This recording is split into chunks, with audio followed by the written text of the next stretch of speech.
Assalamualaikum warahmatullahi wabarakatuh. Shalom, Om Swastiastu, Namo Buddhaya, salam kebajikan dan salam sejahtera bagi kita semua. Hai teman-teman, pada video kali ini kita akan belajar bersama-sama tentang self-disclosure atau dalam bahasa Indonesia disebut sebagai pengungkapan diri.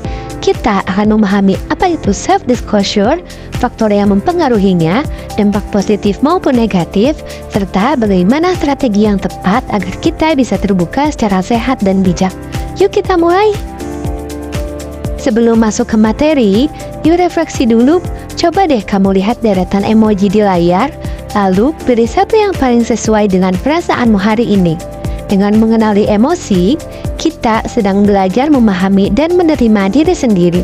Ini langkah awal untuk bisa terbuka terhadap orang lain. Kita langsung lanjut ke materi pertama ya, yaitu definisi self-disclosure. Self-disclosure adalah kemampuan seseorang untuk membagikan pikiran, perasaan, dan pengalaman pribadi kepada orang lain secara sadar dan tepat. Dengan pengungkapan diri, kita bisa merasa lebih lega dan dimengerti. Menurut Rukimin 2010 dan Wang 2016, self-disclosure merupakan bentuk komunikasi interpersonal di mana seseorang secara terbuka membagikan isi pikirannya kepada orang lain.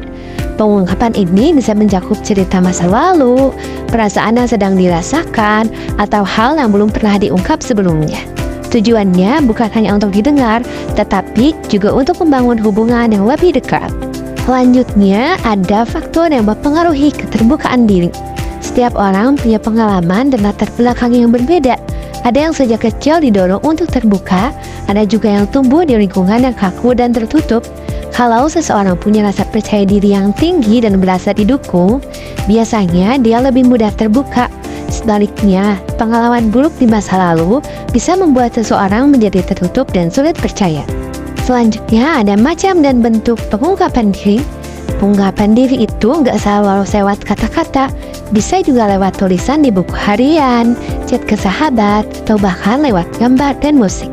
Kadang kita sengaja cerita, tapi kadang juga nggak sadar kita sedang mengungkapkan diri. Misalnya lewat ekspresi wajah atau postingan di media sosial. Selanjutnya ada dampak self-disclosure yang terdiri dari dua dampak, yaitu dampak positif dan dampak negatif.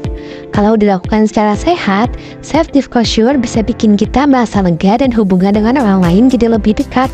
Tapi hati-hati ya, kalau kita terlalu terbuka ke orang yang tidak tepat, informasi pribadi kita bisa disalahgunakan.